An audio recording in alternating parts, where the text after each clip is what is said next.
যে মসজিদে নববী বড় হোক এর জন্য জায়গা হযরত ওসমান গনি রাদিয়াল্লাহু তাআলা আনহু দিয়েছিলেন। আর এই মসজিদে নববীর ভিতরটা যিনি আলোকিত করেছিলেন, সর্বপ্রথম যিনি আপনার লাইট লাগিয়েছিলেন, উনিও নবীর সাহাবী হযরত তামিম দারি রাদিয়াল্লাহু তাআলা আনহু। জোরে বলেন সুবহানাল্লাহ। তাহলে মসজিদ আলোকিত করা সাহাবীর সুন্নাত। হে বিরাদার, আর এই মসজিদে নববীতে সর্বপ্রথম যিনি উন্নত মানের চাটাই জায়নামাজ বিছিয়েছিলেন, উনিও আর কেউ নন বরং ইসলাম জাহানের দ্বিতীয় খলিফা, খলিফায়ে দোম হযরত উমর ফারুক আযম রাদিয়াল্লাহু তাআলা আনহু। তাহলে ভিতরে লাইট লাগা সাহাবীর সুন্নাত, উন্নত মানের জায়নামাজ বিছা সাহাবীর সুন্নাত, আপত্তি নাই, নিষেধ করব না, লাগান। কিন্তু একবার চোখ রাখুন তো, হযরত তামিম দারি কি বেনামাজি ছিলেন? ভাইজান বেনামাজি ছিলেন? বেনামাজি ছিলেন না। হযরত উমর ফারুক আযম উনি কি বেনামাজি ছিলেন? বেনামাজি ছিলেন না। কি তামাশা রে ভাই! মসজিদের উন্নতি কল্পে জালসা, বিরিয়ানির শেষ নাই, খাবার লোকের শেষ নাই, কিন্তু লাস্টে আপনার যেটা আসল সেখানে আপনি নাই।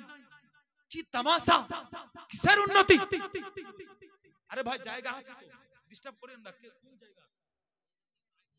চলে আসবে, দেখেন সামনে ফাঁকা আছে মাশাআল্লাহ। আর 2-3 মিনিট থাকবো মাশাআল্লাহ। আমি আর এর মধ্যে আর উঠাচ্ছি না, ডিস্টার্ব করছি না। আর 2-3 মিনিট থাকবো মাশাআল্লাহ।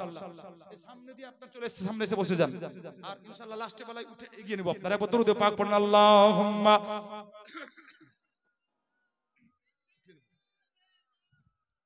নাই তো ভিড় নাই। وعلى آل سيدنا مولانا محمد صلوا على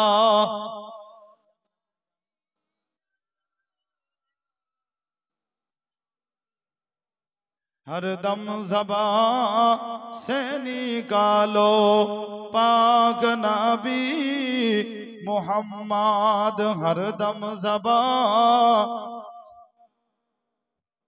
शफीआना মুহাম্মদ সাল্লাল্লাহু তাআলা আলাইহি ওয়াসাল্লাম। মুআজ্জাজ মুহতারাম বলতেছিলাম, আপনি আল্লাহর ঘর মসজিদকে সাজান, এতে আপনার কোনো বাধা নেই, কোনো বিপত্তি নেই বিরাদার। এ হচ্ছে আপনার সাহাবী রাসূলের সুন্নাত। আল্লাহু আকবার বিরাদার। আপনি মসজিদকে সুন্দর করে সাজান, কোনো আপত্তি নাই, কিন্তু একটা কথা মাথায় রাখবেন, আল্লাহ পাক রব্বে কায়নাতের নবী আকা মুস্তাফা মুহাম্মদুর রাসূলুল্লাহ সাল্লাল্লাহু তাআলা আলাইহি ওয়াসাল্লাম বলেছেন, যদি তোমরা দুনিয়া এবং আখিরাতে সুখ পেতে চাও তাহলে তোমরা নামাজের পাবন্দ হয়ে যাও। তোমরা সময় মতো নামাজ আদায় করো। আমার আল্লাহ পাক রব্বুল আলামিন পবিত্র কালামে পাকে এক জায়গাতে নয়, দুই জায়গাতে নয়, 32 জায়গাতে বলেছেন ওয়াকিমুস সালাত ওয়া আতুজ যাকাত। আর পুরো পবিত্র কালামে পাকে 730 জায়গাতে আমার আল্লাহ পাক রব্বুল আলামিন পবিত্র আপনার কালামে পাকে নামাজের আলোচনা করে দিয়েছেন। আল্লাহু আকবার। মুসলমান, আপনি যদি শরীয়তের মসলাগুলো একবার যদি আপনার কম্প্রোমাইজ করে দেখেন, শরীয়তের মসলাগুলো যদি একবার মাপজুক করে দেখেন বিরাদার, তাহলে আপনার কি দাঁড়াবে? শরীয়তের 100টা মসলার মধ্যে 75টা মসলা হচ্ছে নামাজের উপরে, বাকি 25টা মসলা হচ্ছে বাকি আপনার বিদিকের উপরে। আল্লাহু আকবার। বুঝা গেল বিরাদার, সবচাইতে প্রিয় বস্তু আল্লাহ পাক রব্বে কায়নাতের নিকটে সেটা হচ্ছে আপনার নামাজ, ইবাদত। যখন আপনার এই নামাজের মতো ইবাদতে মানুষ দাঁড়িয়ে যায়, আল্লাহ পাক রব্বুল আলামিন খুশি হন। আল্লাহ এত খুশি হন বিরাদার, আল্লাহ পাক রব্বুল আলামিন বলেন ওয়াসজুদ ওয়াকতারিব। যখনই আপনার কোন বান্দা বান্দি নামাজ পড়তে গিয়ে আপনার সিজদা করে আর সিজদায় যখন চলে যায়, আমার আল্লাহ বলেন ওই ব্যক্তি যেন আমার অত্যন্ত নিকটে হয়ে যায়। মুসলমান, বুঝা গেল, যদি আপনি আল্লাহর নিকটে হতে চান নামাজ আপনাকে পড়তেই হবে।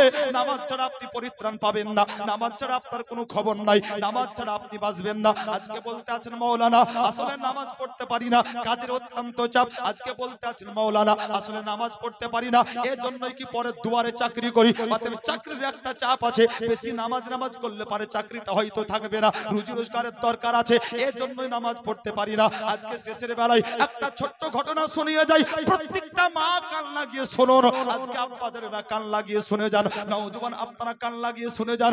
বাগদাদের সরজমিনে, বাগদাদের মাটিতে একজন আপনার বড় লোক ব্যক্তি ছিল, যে অত্যন্ত অহংকারী ছিল, যে ব্যক্তি আপনার ভালো কাজ ভালো কথা শুনতো না, যে ব্যক্তি আপনার ভালো কথা শুনতো না, ভালো কাজের আপনার ধারে কাছেও যেত না, অত্যন্ত অহংকার, কিন্তু আপনার মুসলমান ছিল। একদিন ওই ধনাঢ্য ব্যক্তি, ওই শেঠ সাহেব করলো কি, যেন আপনার বাগদাদের বাজারে অনেক বাজার করেছে, আর অনেক বাজার করার পরে বাগদাদের বাজারের একটা ত্রিমোহনী মানে ত্যা মাথার মোড়ে ওই শেঠ সাহেব আপনার দাঁড়িয়ে আছে। শেঠ সাহেব অপেক্ষা করতে আছে, কিসের অপেক্ষা করতে আছে? ওই শেঠ যেন একটা কুলির অপেক্ষা করতে আছে। আল্লাহু আকবার মুসলমান। কিছুক্ষণ পরে একটা 13 বছরের বাচ্চা ওই শেঠ সাহেবের কাছে আসলো। শেঠ সাহেবের কাছে আসার পরে বলতে আছে, বলে বাবা দেখতে আছি অনেকক্ষণ আপনি দাঁড়িয়ে আছেন, কি ব্যাপার, কিসের জন্য আপনি দাঁড়িয়ে আছেন? ওই শেঠ বলেছিল, বাবা আমি অনেকক্ষণ এই জায়গাতে দাঁড়িয়ে আছি এজন্যই কি আমি একটা কুলি পেলে পারে অনেকগুলো বাজার করেছি, এই বাজারগুলো আমি বাড়িতে একটু নিয়ে যেতাম। যেমনই বলা ওই 13 বছরের বাচ্চা শেঠকে বলেছিল, বলে চাচা আপনি এই 3 মাথার মোড়ে দাঁড়িয়ে আপনি কুলির অপেক্ষা করতে আছেন, আর এই জায়গাতে আমি অনেকক্ষণ দাঁড়িয়ে আমি একটা কাজের অপেক্ষা করতে আছি, অতএব যদি আপনার আপত্তি না থাকে ওই কুলির কাজটা আমি করব। যেমনই আপনার বলা শেঠ অবাক হলো।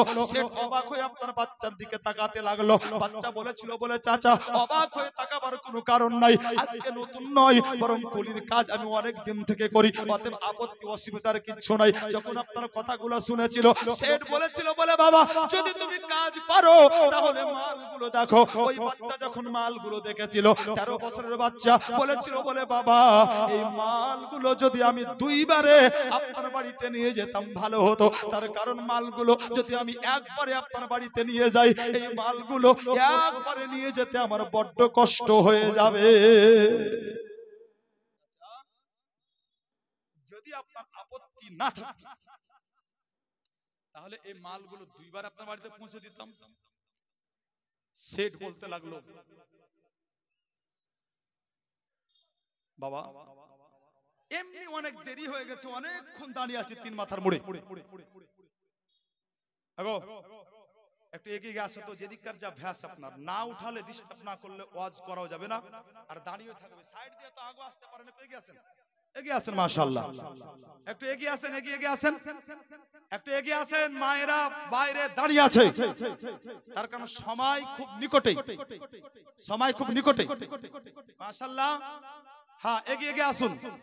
আপনাদের মাশাআল্লাহ মন মুগ্ধকারী বক্তা, ইনশাআল্লাহ খুব তাড়াতাড়ি আসবে, যদি না আসে তাও ছাড়বো, যদি না আসে তাও ছাড়বো। হ্যাঁ জি না, তার কারণ আমি কারো এখতিয়ার নই, আমি আমার নিজের ধ্যানে চলি। বাবা আজ পর্যন্ত আপনার এরকম করতে শিখিনি, এটা অভ্যাস নাই। হে ব্রাদার দিল লাগান মোহব্বতে আপনার শেষ ওয়াকিয়া কান লাগিয়ে শুনুন। মায়েরা হট্টগোল না করে দেখেন দাঁড়িয়ে আছে অনেক মা পিছনে। হ্যাঁ হ্যাঁ একটু একবার কিয়াম করেন তো, ইয়া নবী দাঁড়াও,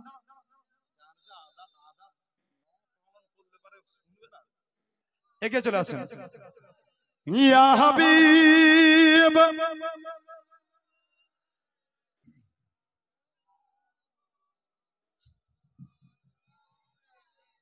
आपका तशरीफ लाना वक्त भी कितना सुहाना, जगमगा उठा जमाना हूर गाती थी तराना, या नबी।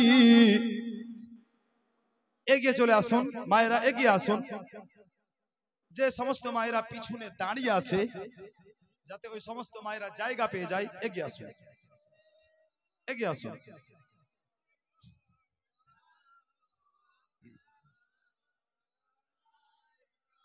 বসে পড়ুন। আসসালাতু ওয়াসসালামু আলাইকা রাসূলুল্লাহ সাল্লাল্লাহু আলাইহি ওয়াসাল্লাম হাবিবাল্লাহ, আসসালাতু ওয়াসসালামু আলাইকা ইয়া নূরাম মিন নূরিল্লাহ ওয়া আলা আলিকা ওয়া আসহাবিকা ইয়া শাফিআনা ইয়াউমাল জাযা। মুআজ্জাজ সামিনে কিরাম কান লাগিয়ে শুনুন, দিল লাগান, মোহাম্মদ একবার বলুন তো সুবহানাল্লাহ। বাচ্চা বলতে লাগলো, চাচা যদি মালগুলো 2 বারে নিয়ে যাই কোনো আপত্তি আছে? সেট বলতে লাগলো, হ্যাঁ এজন্য আমি উঠাছিলাম না, তার কারণ সুন্দর বসে শুনছিল। এখন 10 মিনিট লাগবে আপনাদেরকে চুপ করাতে, আর 10 মিনিট আমাকে বোকার মতো আপনার বকতে হবে। আরে সস্তা হয়ে গেছে হাদিস কোরআন, আপনার সস্তা হয়ে গেছে, আপনার বক্তারাও আপনার মাশাআল্লাহ নিজের জায়গা ভুলে যাচ্ছে কি আসলে কি আপনার বাধ্য আপনার। হ্যাঁ যেখানে পর্দার কথা হয় সেখানে বেপর্দা, যেখানে পর্দার কথা হয় সেখানে বেপর্দা। যেখানে পর্দা দ্বীনের শিক্ষা দেওয়া হয় সেখানে কাজ আপনার কিছু বেদিনের মতো হয়। তো বড় কথা বললাম, আপনার গায়ে লাগবে, কিন্তু বাধ্য বললাম আপনার, এটা সিস্টেম চলছে আপনার, এটা সিস্টেম। সিস্টেমের কত খারাপই মাশাআল্লাহ, একটা একটা করে যদি বলে আপনার মাথায় তো ঢুকবে, কিন্তু কারো হজম হবে, কারো হজম হবে না। বিরাদার, সব আগে ইমানের উন্নতি করেন। ইমানের উন্নতি করবেন তো সব কিছুর উন্নতি হবে। তার কারণ মসজিদ ইমানদারের জন্য। মসজিদ কার জন্য জোরে বলুন? ইমানদারের জন্য না? মাদ্রাসা, মসজিদ, নামাজ ইমানদারের জন্য। যাক, কষ্ট পেলে ক্ষমা করবেন বাবু। শেষ ওয়াকিয়া খুব মন দিয়েছে। 13 বছরের বাচ্চা কি বললো, বাবা চাচা যদি দুবারে নিয়ে যেতাম। লোকটা বলতে লাগলো হবে না, যদি একবারে নিয়ে যাও তাহলে পরে বলো না তো অন্য কুলিকে দেখবো। 13 বছরের বাচ্চা বলেছিল, বলে চাচা এইরকম কাজ করবেন না, তার কারণ যদি কাজ না পাই তাহলে টাকা ইনকাম হবে না, আর যদি আজকে ইনকাম করতে না পারি তো মাকে খাওয়াতে পারবো না। সে অবাক হয়ে গেল, বলে কাজ তোমাকেই দেব। বাচ্চাও বলতে লাগলো, বাবা যতই কষ্ট হোক না কেন তোমার মালগুলোকে আমি একবারেই পৌঁছে দেব। মালগুলো আপনার মাথায় উঠিয়ে দেওয়া হলো। 13 বছরের বাচ্চা ওই মালগুলো নিয়ে আপনার চলতে আছে। শেঠ অহংকারী ছিল, শেঠ বারবার বলতে লাগলো তাড়াতাড়ি করে চলো, এমনি অনেকক্ষণ দাঁড়িয়েছিলাম, এমনিতে অনেক দেরি হয়ে গিয়েছে। বাচ্চা আপনার বলতে আছে, চাচা যাচ্ছি তো, আর কত জোরে চলবো, কিন্তু শেঠ আপনার আত্ম অহংকারে ভরা, শেঠ বলতে আছে আরো তাড়াতাড়ি করে চলো। চলতে চলতে মুসলমান একটা মহল্লা যেমনই পার করবে, ওই মহল্লা পার করতে গিয়ে হঠাৎ করে 13 বছরের বাচ্চা বলেছিল, বলে চাচা তাড়াতাড়ি করে এক কাজ করো, আমার মাথার বোঝটা নামিয়ে দাও। মাথার বোঝটা নামানো হলো। শেঠ বলতে আছে কি ব্যাপার, আর কি পারবে না নাকি? কষ্ট হচ্ছে যার জন্য নামাতে বললে। 13 বছরের বাচ্চা বলেছিল, বলে চাচা কষ্ট তো অবশ্যই হচ্ছে, তবে নিয়ে যেতে পারবো না বলে নামাতে বললাম না।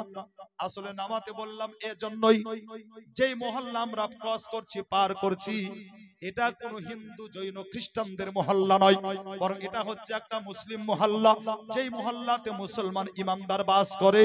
আর এই মহল্লাতে একটা মসজিদ আছে, আর ওই মসজিদের মুয়াজ্জিন আজান দিতে আছে, হাইয়া আলাস সালাহ হাইয়া আলাল ফালাহ।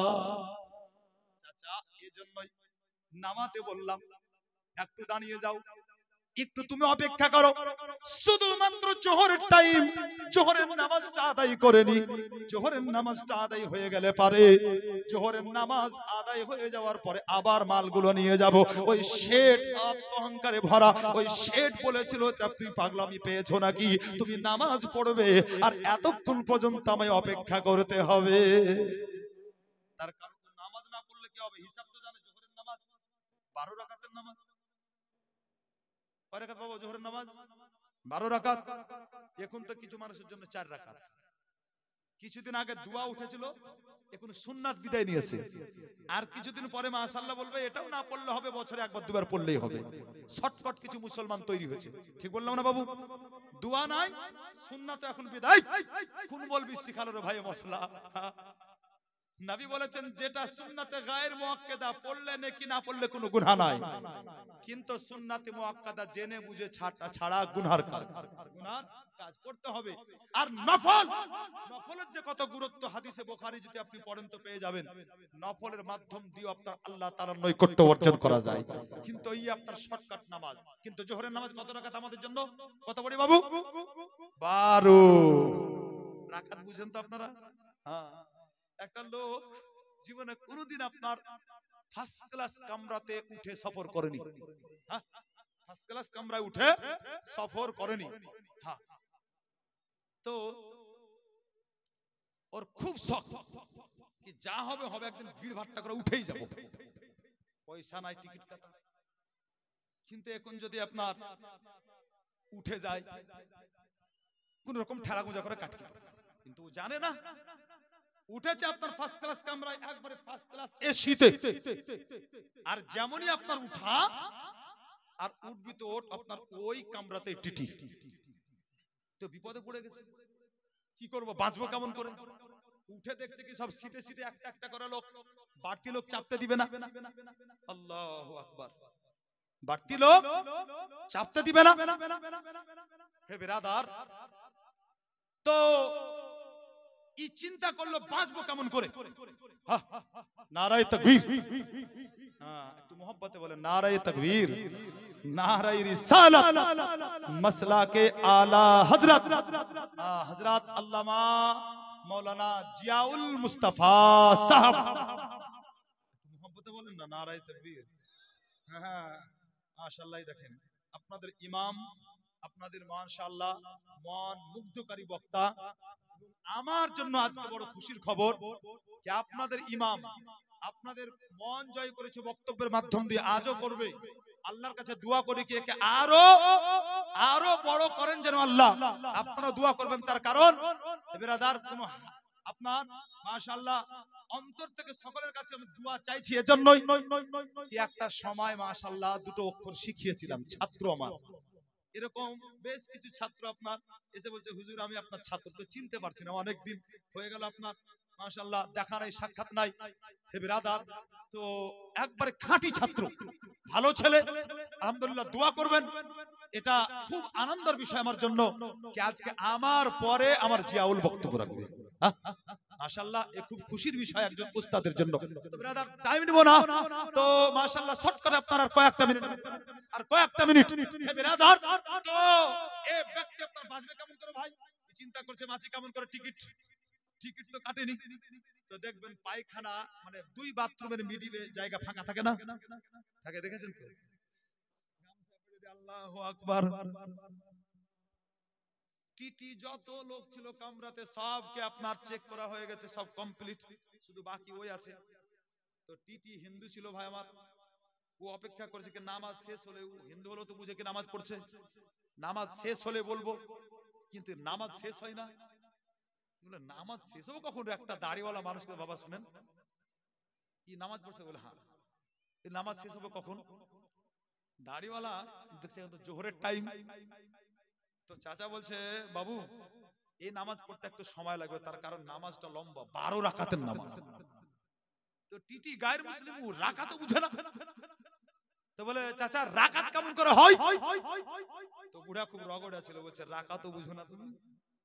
একবার ঝুঁকবে, দুবার ঠুকবে, তো এক রাকাত হবে। এক রাকাতে একটা রুকু, দুবার সিজদা, তো এক রাকাত, है না? এরকম হয় হুজুর সুস্তির নামাজ। সিজদা দুটা হলো না একটা হলো, শরীয়তের আলোকে দেখলে আপনার একটা সিজদা দুটা হয় না, তার কারণ মুরগির মতো উঠা ঠোকা হয় না বাবু।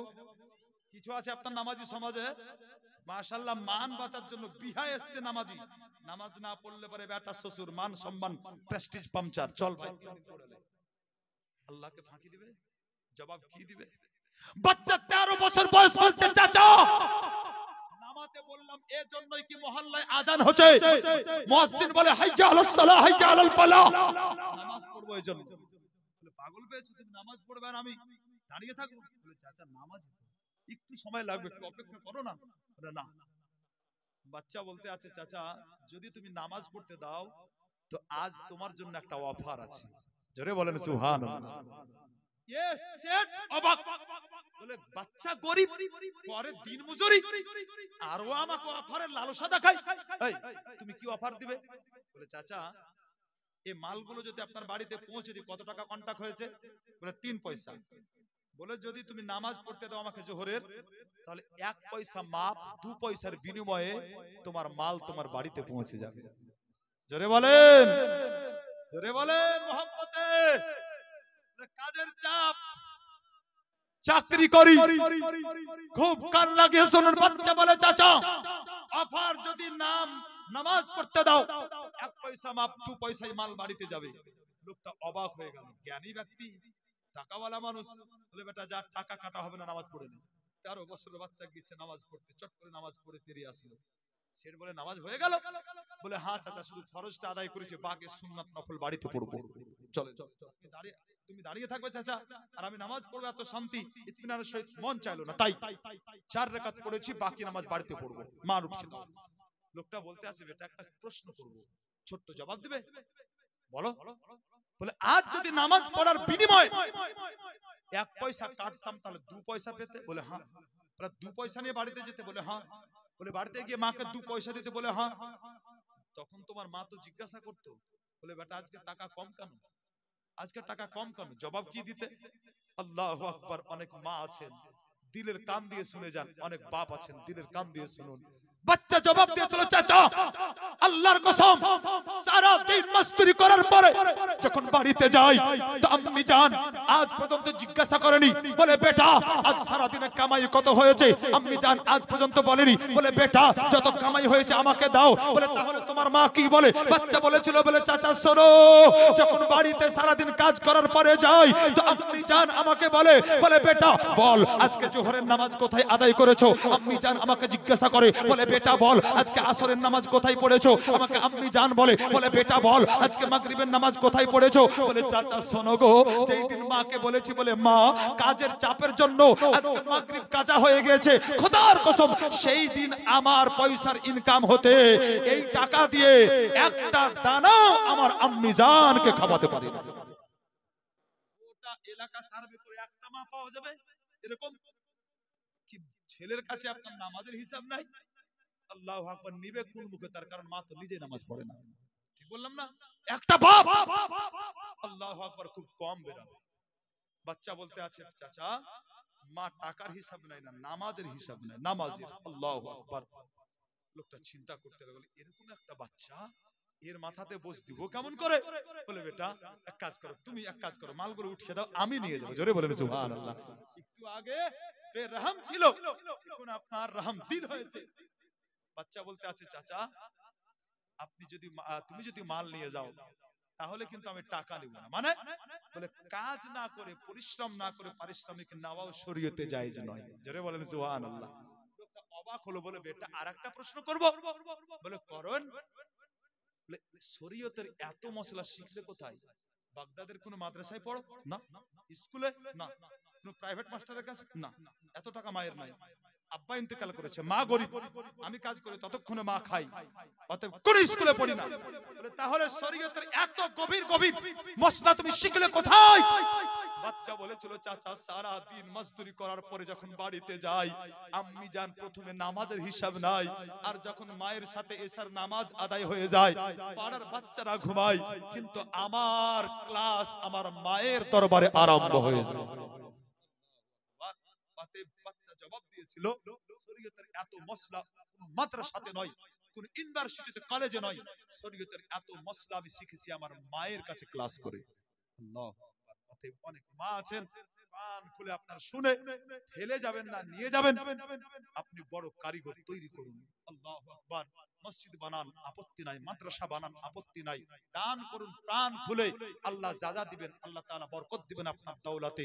কিন্তু মনে রাখবেন সবকিছু বরবাদ হয়ে যাবে, সবকিছু আপনার ফিকা পড়ে যাবে যদি আপনি আল্লাহ তাআলাকে খুশি করার জন্য এই জমিনে আপনার নিজের মাথাটাকে না ঠুকেন, অর্থাৎ আপনি নামাজে না আসেন। বিরাদার, মসজিদের উন্নতি কল্পে জালসা মসজিদ কমিটি থেকে শুরু করে গ্রামবাসীকে বলবো, এই মসজিদে এসে যারা নামাজ আদায় করলো কোরআনে কারীমের তাফসীরের আলোকে, তারাই আসলে মসজিদকে হাকিকাতে আবাদ করলো।